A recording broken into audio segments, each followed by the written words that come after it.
नीतीश कुमार जो है पलटू राम, हमने नहीं कहा, बल्कि उन्हीं के पार्टी में जो सहयोगी रहे लालू यादव ने कहा था कि वो पलटू राम है। वोट को जो है दुर्विकीर्ण करके मुसलमान वोट को बंदरबाट कर सके, ये उन लोगों का मंशा है। किशनगंज में सांसद नहीं शेर को लाएंगे, किशनगंज में सांसद नहीं शेर को लाएंगे, इंशाअल्लाह अख्तरुल ईमान को ही जिताएंगे। कि किशनगंज की जनता ने दिल से अब ये ठाना है, किशनगंज की जनता ने दिल से अब ये ठाना है, किशनगंज की जनता ने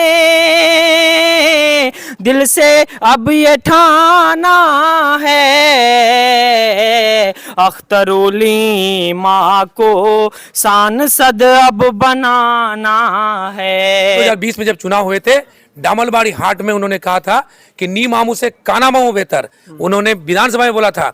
तो हम लोग भी सोच लिए कि इस बार नी मामू से काना मामू नहीं चलेगा, हमारे पास ऑलरेडी कान वाला मामू भी है और आंख वाला मामू भी है, वो जनाब अख्तरुल ईमान साहब है। और मैंने हमेशा ये कहा है कि पूरे हिंदुस्तान में अगर शेरे हिंदुस्तान कोई है तो वो जनाब बैरिस्टर असदुद्दीन साहब है, और शेरे बिहार अगर कोई है तो जनाब अख्तरुल ईमान साहब है। नारा है जो सबको लगाना है कि सब ने दिया है हमको चोट, अब अपनी पार्टी अपना वोट। इस वक्त जो हम हैं एमआईएम बिहार प्रदेश कार्यालय में हैं। जैसा कि आपको पता है कि बिहार में जो है लोकसभा चुनाव का सुगबुगाहट शुरू हो चुका है और तमाम पार्टी जो है अपनी अपनी रणनीति बनाने में लग चुकी है। इस बीच आपको बता दें कि किशनगंज लोकसभा सीट से जो इस बार है 3 उम्मीदवार है।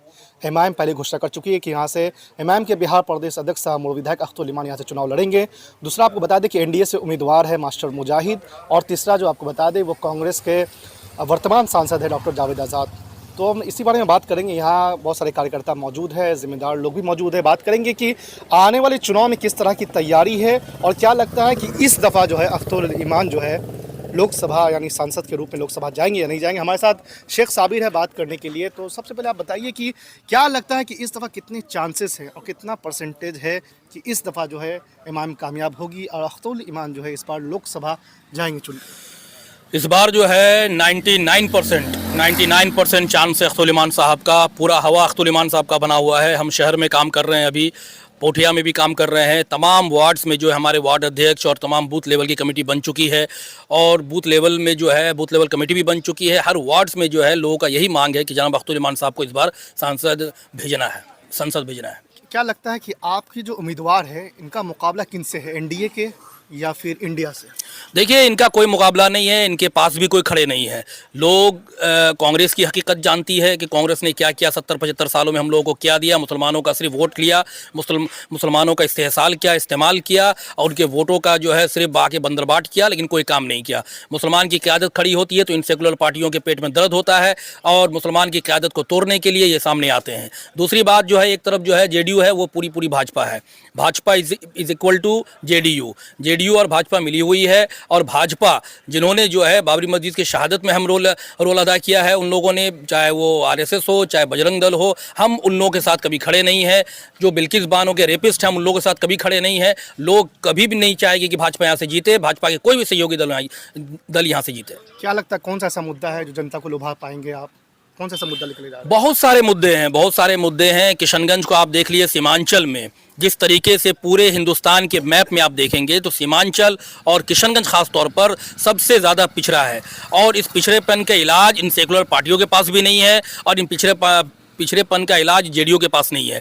इनका इलाज सिर्फ और सिर्फ बैरिस्टर असदुद्दीन ओवैसी साहब के पास, उनके पास पूरी खाका मौजूद है। उन्होंने आकर कहा भी है, उन्होंने पार्लियामेंट के हर लेक्चर में, उन्होंने पार्लियामेंट के हर इसमें उन्होंने जो है सीमांचल को शामिल किया है, सीमांचल के बारे में कहा है। उन्होंने सीमांचल को हमेशा याद रखा है। उन्होंने ये भी कहा है कि हम जब तक रहेंगे इस दुनिया में हमेशा सीमांचल को याद करेंगे, सीमांचल को आते रहेंगे और सीमांचल के मुद्दों को उठाते रहेंगे। अभी जो है वर्तमान में एनडीए के जो उम्मीदवार है मास्टर मुजाहिद, वो पहले बहुत इल्ज़ाम लगाते थे बी टीम होने का, इसको किस तरह से देख रहे हैं? वही तो पूछना चाहते हैं ना कि मसाल जुलूस आपने निकाला बीजेपी के खिलाफ, बीजेपी भगाओ, देश बचाओ, आज जो है उसी के गोद में जा करके बैठ गए हैं। नीतीश कुमार जो है पलटू राम हमने नहीं कहा, बल्कि उन्हीं के पार्टी में जो सहयोगी रहे लालू यादव ने कहा था कि वो पलटू राम है, फिर आप उनसे जा करके मिल जाते हैं। उसके बाद जहाँ देखते हैं मौका परस्त लोग हैं आप, फिर जा करके दूसरी तरफ जो है आप फिर जाकर भाजपा के गोद में बैठ जाते हैं। तो ये तो नीतीश का चेहरा है, और वो जो है सिर्फ इसलिए यहाँ पे भेजा उनको कि उन लोगों जो है ध्रुवीकरण कर सके, मुसलमान वोट को जो है ध्रुवीकरण करके मुसलमान वोट को बंदरबाट कर सके, ये उन लोगों का मंशा है। यहाँ पे और भी कुछ लोग हैं बात करने के लिए।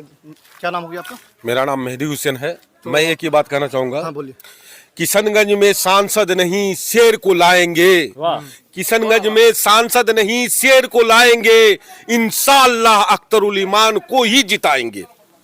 बहुत अच्छा, देख रहे हैं जोश और खरोश जिस तरह से है। आप क्या कहना चाहिएगा इस बार? जी बिल्कुल, इस बार पूरे बिहार में पूरे बिहार का नेता, सीमांचल के मजलूमों की आवाज़, सीमांचल के हक की आवाज़ अगर कोई बेबाक बनकर लड़ रहा तो वो अख्तरुल ईमान है। 2014 में मौलाना असरारुल हक कासमी साहब के लिए जो फासिस्ट ताकत यहाँ से उभर रही थी, तब उन्होंने कुर्बानी दी। 2019 में उनके हक बन रहा था, लेकिन थोड़ी सी चूक हुई। लेकिन 2024 में किशनगंज की जनता वो गलती नहीं करेगी इंशाल्लाह। मैं शायर हूँ तो 4 मिसरे से मैं आपको ये कह रहा हूँ कि किशनगंज की जनता इस बार इंशाल्लाह अख्तरुल ईमान को भारी अक्सरियत से यहाँ पर कामयाब करेगी। कि किशनगंज की जनता ने दिल से अब ये ठाना है, किशनगंज की जनता ने दिल से अब ये ठाना है, किशनगंज की जनता ने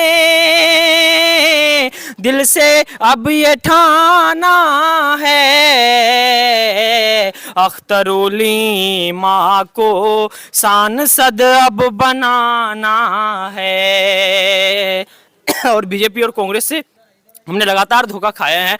हम 70 सालों से 75 सालों से हम लोगों ने दीगर पार्टियों को वोट किया, हमारे बीच सियासी क़यादत नहीं थी। अब इंशाअल्लाह एक हीरे जैसी क़यादत बैरिस्टर असदुद्दीन अवैसी साहब आया है, और अब आप अगर बीजेपी को वोट करेंगे तो मोदी को मजबूत करेंगे किशनगंज से, और आप जावेद साहब को वोट करेंगे तो राहुल को, लेकिन हम असदुद्दीन अवैसी साहब को मजबूत करेंगे। कि बीजेपी वो कांग्रेस से हमने धोखा खाया है, बीजेपी वो कांग्रेस से हमने धोखा खाया है,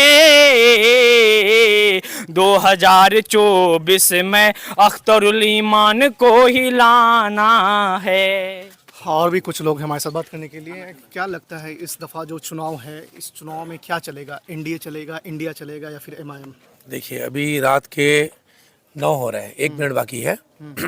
हम लोग सुबह 8 बजे निकलते हैं क्षेत्र में। हम लोगों को तो ऐसा लगता है, जितने भी एमआईएम के यहाँ के कार्यकर्ता हैं, एमआईएम के जो चाहने वाले हैं, कि शायद हम लोग का चुनाव कल ही है। हम लोग अभी पूठिया प्रखंड से आ रहे हैं, जहाँ पूठिया प्रखंड में हम लोगों ने पिछले दफ़ा कितना रेशियो में थे मुझे वो नहीं मालूम। आज के डेट में हम लोग सभी विधानसभा क्षेत्र में 60% पर भारी हैं। इंशाअल्लाह ये माहौल इसलिए आया है कि यहाँ के लोग हमेशा धोखा ही धोखा खाए हैं। जैसे हमारे पिछले के जो सांसद डॉक्टर जावेद आज़ाद को बनाया था कि लोगों ने एक फूल समझ के चुना था, उनकी खूबी और खामी नहीं जानते थे। जब वो फूल अपने पॉकेट में रखा तो उनकी खामी ही खामी, उनकी बदबू ही बदबू पूरे लोकसभा क्षेत्र में है।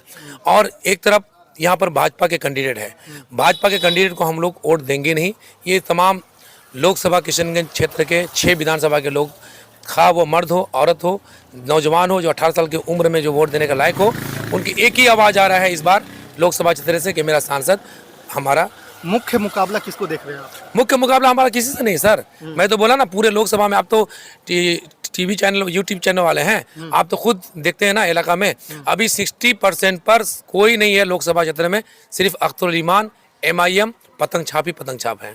और मैं खुद कांग्रेस में 25 साल तक रहा, कांग्रेस के अच्छे पद में रहा। मैंने कांग्रेस से इस्तीफा दिया ड्यू टू डॉक्टर जावेद की वजह से। और मैं पूरे लोकसभा क्षेत्र में जा रहा हूं और अपने कांग्रेस जनों से बोलता हूं कि तुम्हारे खून उस वक्त कांग्रेस का था, कांग्रेस को वोट दिए, सिवाय धोखा के अलावा कुछ नहीं मिला। सिर्फ पार्लियामेंट के आगे में अगर एएमयू के फंड के लिए एक बैनर तल दे, वो फंड नहीं होता डेवलपमेंट। फंड नहीं ला सके, ये आपकी नाकामी है। निकम्मे को हम लोग को बाहर करना है, क्योंकि आप ही लोगों के चैनल से मैंने देखा था पिछले 2020 में जब चुनाव हुए थे, डामलबाड़ी हाट में उन्होंने कहा था कि नी मामू से काना मामू बेहतर, उन्होंने विधानसभा में बोला था। तो हम लोग भी सोच लिए कि इस बार नी मामू से काना मामू नहीं चलेगा, हमारे पास ऑलरेडी कान वाला मामू भी है और आंख वाला मामू भी है, वो जनाब अख्तर ईमान साहब है। और मैंने हमेशा ये कहा है कि पूरे हिंदुस्तान में अगर शेरे हिंदुस्तान कोई है तो वो जनाब बैरिस्टर असदुद्दीन साहब है, और शेरे बिहार अगर कोई है तो जनाब अख्तर ईमान साहब है। तो आप देख रहे थे कि किस तरह से जो यहाँ जोश व खरोश है और लोग ये कह रहे हैं कि अख्तर ईमान जीतेंगे। क्या कहते हैं? एक नारा है जो सबको लगाना है कि सब ने दिया है हमको चोट, अब अपनी पार्टी अपना वोट। ये नारा कान खोलकर विरोधी पार्टी सुन ले।